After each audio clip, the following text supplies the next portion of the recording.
ഹരി ഓം. എല്ലാ പ്രിയ മിത്രങ്ങൾക്കും നമസ്കാരം.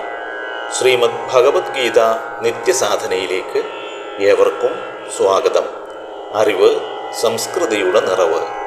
ഇന്ദ്രിയങ്ങളെ സ്വാധീനിക്കുന്ന വിഷയങ്ങളെ മാത്രമല്ല, ഇന്ദ്രിയ കർമ്മങ്ങളെയും പ്രാണകർമ്മങ്ങളെയും യജ്ഞഭാവനയോടുകൂടി സമർപ്പിക്കുന്ന കർമ്മമാർഗത്തെക്കുറിച്ച് കഴിഞ്ഞ ദിവസം നമ്മൾ ശ്രദ്ധിച്ചുവല്ലോ.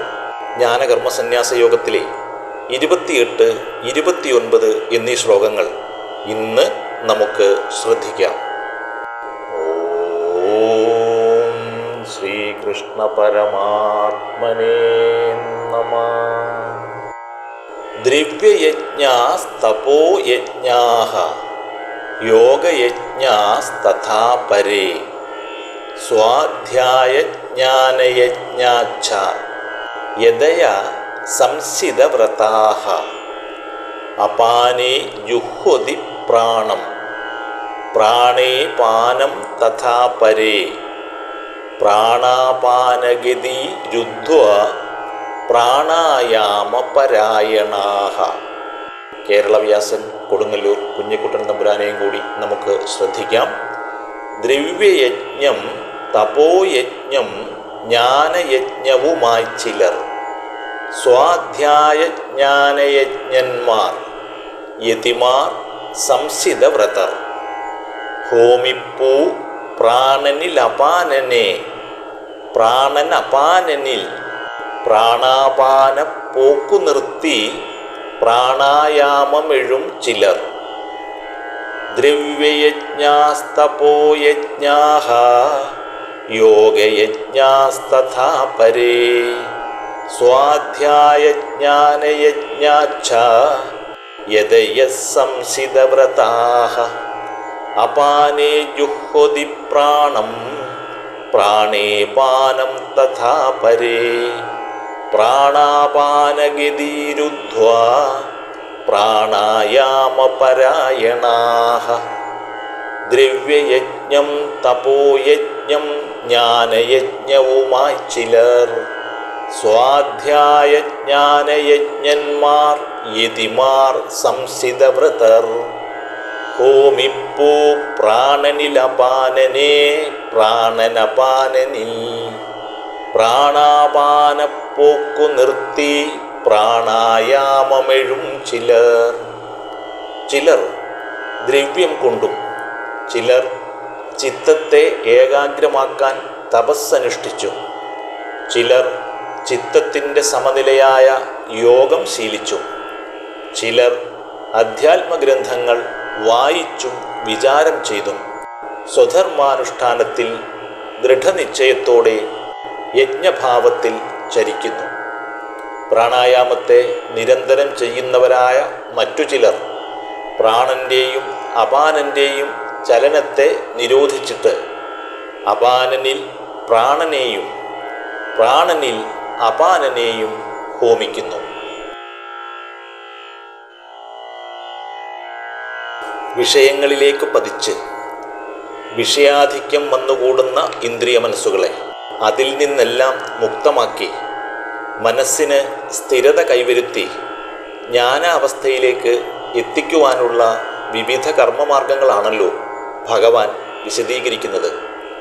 കർമ്മത്തിന് അധീനപ്പെട്ട് കർമ്മഠന്മാരായി അധപ്പതിക്കാതെ കർമ്മത്തിന് അധികാരിയായി മാറ്റുന്ന ജ്ഞാനത്തിലേക്ക് നയിക്കുന്ന മാർഗങ്ങൾ നിരവധിയുണ്ടെന്നും വിധിയാം വണ്ണമുള്ള കർമ്മയജ്ഞാനുഷ്ഠാനം ജ്ഞാനത്തിലേക്കും തുടർന്ന് മോക്ഷത്തിലേക്കും നമ്മെ നയിക്കുമെന്നും മനസ്സിലാക്കാം.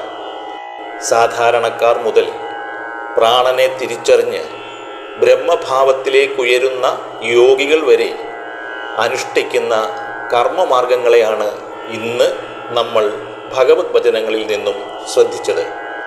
ഏകാഗ്രതയുള്ള മനസ്സിനു മാത്രമേ ജ്ഞാനാവസ്ഥയെ പ്രാപിക്കാൻ കഴിയുകയുള്ളൂ എന്നതിനാൽ മനസ്സിൽ നിന്ന് അനാവശ്യ വിഷയങ്ങളെ ഒഴിവാക്കി ലക്ഷ്യത്തിലേക്ക് കേന്ദ്രീകരിക്കാതെ ലക്ഷ്യത്തെക്കുറിച്ച് ശരിയായ അറിവ് നേടാൻ സാധ്യമല്ലല്ലോ. ലക്ഷ്യത്തെ മുന്നിൽ കണ്ട് വ്യക്തമായ ഒരു മാർഗത്തിലൂടെ കൃത്യതയോടും നിശ്ചയദാർഢ്യത്തോടും കൂടി മുന്നോട്ടു പോകുന്നതിനനുസരിച്ച് വിഷയബന്ധിതമായ മനസ്സ് ക്രമേണ സ്വതന്ത്രമായി വരികയും മനസ്സ് ജ്ഞാനാവസ്ഥയെ പ്രാപിക്കാൻ ആരംഭിക്കുകയും ചെയ്യും.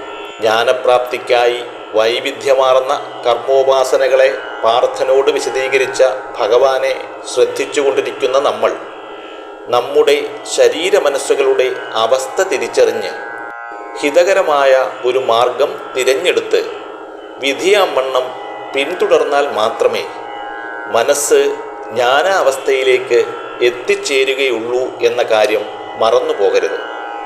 ഉറച്ചതും നിഷ്ഠയാർന്നതുമായ ഒരു മാർഗം നിത്യജീവിതത്തിൽ അനുവർത്തിക്കേണ്ടത് ലക്ഷ്യപ്രാപ്തിക്ക് അനിവാര്യമാണല്ലോ. ധാർമ്മികമായ കർമ്മങ്ങളിലൂടെ നേടിയ ധനത്തെ അർഹതയുള്ള ദീനരും അശരണരുമായവർക്ക് ദാനം ചെയ്യുന്നത് യജ്ഞമായി തന്നെ ഭഗവാൻ ഉപദേശിക്കുന്നു. അർഹതപ്പെട്ടവർക്ക് യഥാസമയം അവർക്ക് ഉപകരിക്കും വിധം സഹായമെത്തിക്കുക. പാത്രം അറിഞ്ഞ് ദാനം ചെയ്യുക എന്നൊരു പഴഞ്ചൊല്ല് തന്നെ ഉണ്ടല്ലോ. നൽകുന്നതിൽ മാത്രമല്ല, വാങ്ങുന്നതിലും ധാർമ്മികത ഉണ്ടായിരിക്കണം. ധാർമ്മികമല്ലാത്ത കൊടുക്കൽ വാങ്ങലുകൾ സൃഷ്ടിക്കുന്ന ദയനീയമായ അവസ്ഥകൾ കണ്ടും കേട്ടും അറിഞ്ഞുകൊണ്ടിരിക്കുന്നവരാണല്ലോ നമ്മൾ. ചിലർ തപോനിഷ്ഠയാർന്ന വ്രതങ്ങളാൽ ശരീരമനസ്സുകളെ വിഷയങ്ങളിൽ നിന്നും ശുദ്ധമാക്കുന്ന തപോയജ്ഞത്തിൽ ഏർപ്പെടുന്നു. ചിലർ വിഷയവിമുക്തിക്കായി അഷ്ടാംഗയോഗമാർഗത്തെ അവലംബിക്കുന്നു. ആത്മജ്ഞാനം വളർത്തുന്ന ശാസ്ത്രീയ ഗ്രന്ഥങ്ങളുടെ പഠനത്തിലും വിചിന്തനത്തിലും മുഴുകി വിഷയങ്ങളിൽ നിന്നും ഇന്ദ്രിയ മനസ്സുകളെ മുക്തരാക്കുന്നു ചിലർ. ബ്രഹ്മതത്വത്തെ വിചാരം ചെയ്ത് സ്വാധ്യായ നിരതന്മാരായിരിക്കുന്നവർ തൻ്റെ അജ്ഞാനത്തെ ജ്ഞാനാഗ്നിയിൽ ഹോമിച്ച് ജ്ഞാനപ്രാപ്തിയിലേക്ക് കടക്കുന്നു. കഴിഞ്ഞ ദിവസം പഞ്ചപ്രാണന്മാരെക്കുറിച്ച് നമ്മൾ ശ്രദ്ധിച്ചിരുന്നുവല്ലോ.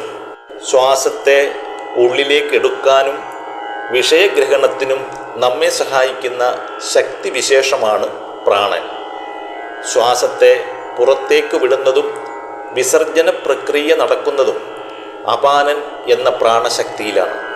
ശരീരത്തിൻ്റെ സകല ചേഷ്ടകളും ഭക്ഷണത്തെ ദഹിപ്പിച്ച് ആഗിരണം ചെയ്യുന്നതും വ്യാനനാണ്. വിവിധ വർണ്ണങ്ങളെ ഗ്രഹിക്കുന്നതും പോഷകങ്ങളെ ശരീരത്തിൽ എത്തിക്കുന്നതും സമാനനാണ്. ഉള്ളിലുള്ള വായുവിനെ മുകളിലോട്ട് ഗമിപ്പിക്കുന്നതും മനോബുദ്ധികളുടെ ഉയർച്ചയ്ക്കും ഉദാനൻ നമ്മെ സഹായിക്കുന്നു. ഇങ്ങനെ നമ്മുടെ ശരീരത്തിനുള്ളിൽ നമ്മൾ പോലും അറിയാതെ കർത്തവ്യ നിർവഹണത്തിൽ ഏർപ്പെട്ടിരിക്കുന്ന പ്രാണശക്തിക്ക് കുറവ് സംഭവിക്കുമ്പോഴാണല്ലോ ശരീരം രോഗഗ്രസ്തമാകുന്നത്.